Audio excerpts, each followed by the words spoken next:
Sir, आपके कोई ऐसे बचपन के दोस्त हैं जो अभी भी आप टच में रहते हैं? ऐसा है कि मेरा मेरा केस थोड़ा विचित्र है। बहुत छोटी आयु में मैंने घर छोड़ दिया। घर छोड़ा मतलब सब कुछ छोड़ा मैंने, किसी से मेरा संपर्क नहीं था। तो बहुत बड़ा गैप हो गया। तो मेरा कोई कांटेक्ट नहीं था, किसी से कुछ लेना देना भी नहीं था, और मेरी जिंदगी भी एक अनजान ऐसे ही भटकते इंसान की थी। कोई कौन पूछेगा मुझे, तो मेरा जीवन ही ऐसा नहीं था। लेकिन जब मैं सीएम बना तो मेरे मन में कुछ इच्छाएं जगी। एक इच्छा ये जगी कि मेरे क्लास के जितने दोस्त हैं पुराने, सबको मैं सीएम हाउस में बुलाऊंगा। उसके पीछे मेरी साइकोलॉजी ये थी कि मैं नहीं चाहता था कि मेरे किसी भी व्यक्ति को ये लगे कि अपने आप को बड़ा तिस्मार का बन गया है। मैं वही हूं जो सालों पहले गांव छोड़ के गया था। मुझ में बदलाव नहीं आया है। उस पल को मैं जीना चाहता था, और जीने का तरीका यही है कि मैं उन साथियों के साथ बैठूं। लेकिन वो चेहरे से भी पहचान नहीं पाता था मैं, क्योंकि बीच में बहुत बड़ा गैप हो गया। वो हरे के बाल सफेद हो चुके थे, बच्चे बड़े हो गए थे सब। लेकिन मैंने सबको बुलाया, शायद 30-35 लोग इकट्ठे हुए थे हम, और रात को बड़ा खाना वाना खाया, गपशप मारे, पुरानी बचपन की आदत ताजा की। लेकिन मुझे वो बहुत आनंद नहीं आया। आनंद इसलिए नहीं आया कि मैं दोस्त खोज रहा था, लेकिन उनको मुख्यमंत्री नजर आता था।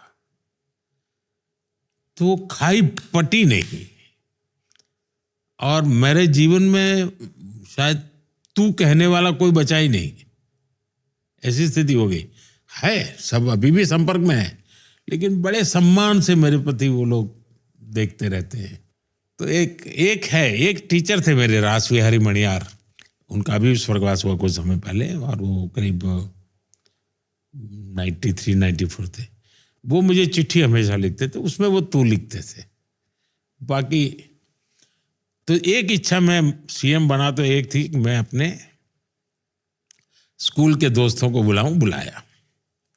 दूसरी मेरी इच्छा थी, जो शायद हिंदुस्तान के लोगों के लिए अजीब होगा। मेरा मन करता था मैं मेरे सभी टीचर्स को सार्वजनिक रूप से सम्मान करूंगा।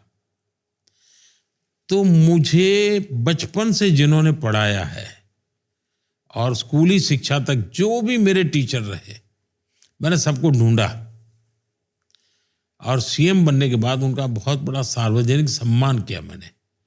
और हमारे गवर्नर साहब थे शर्मा जी, वे भी उस कार्यक्रम में आए, और गुजरात के सभी लब्ध प्रतिष्ठित लोग उस कार्यक्रम में थे। और मैं एक मैसेज मेरे मन में था कि मैं जो कुछ भी हूं, इनका भी कुछ न कुछ योगदान है मुझे बनाने में। कोई मेरा बाल मंदिर के टीचर रहे होंगे, कोई सबसे बड़ी आयु के टीचर 93 ईयर के थे। करीब 30-32 टीचर्स को बुलाया था, और उनका सबका मैंने सार्वजनिक रूप से सम्मान किया। और मेरे जीवन की वो बड़ी अच्छी पल थी कि मेरे मन में लगता नहीं है। फिर मैंने एक दिन मेरे जीवन में किया, मेरा जो बृहद परिवार था, मेरे भाई, उनके संतान, बहन, उनके संतान, जो भी परिवार के लोग, क्योंकि उनको भी मैं पहचानता नहीं था, क्योंकि मैं छोड़ चुका था। लेकिन एक दिन मैंने मेरे सीएम हाउस में सबको बुलाया, सब परिवारजनों को परिचय किया मैंने, ये कौन किसका बेटा है, किसकी शादी कहाँ हुई है, क्योंकि मेरा तो कोई नाता रहा नहीं था। तो तीसरा काम मैंने ये किया। चौथा, मैंने जब संघ के जीवन में मैं था, तो शुरू में जिन परिवारों में मुझे खाना मिलता था, खाना खाने जाता था, कई परिवार थे जो इन्होंने मुझे खिलाया पिलाया। कोई जीवन भर मेरा अपना तो कोई खाने की व्यवस्था नहीं थी, ऐसे ही मैं खाता था। तो उन सबको मैंने बुलाया था। तो जिसको कहेंगे मैंने अपनी इच्छा से कोई चीजें की, इतने पिछले 25 साल हो गए मुझे, तो ये 4 चीजें की। मेरे स्कूल के दोस्तों को बुलाया, जिनके घर मैंने खाना खाया था वो उनको बुलाया, मेरे अपने फैमिली के लोगों को बुलाया और मैं मेरे टीचर्स को बुलाया। अगर आपको शायद आपको याद नहीं होगा, आप थोड़े साल पहले बैंगलोर आए थे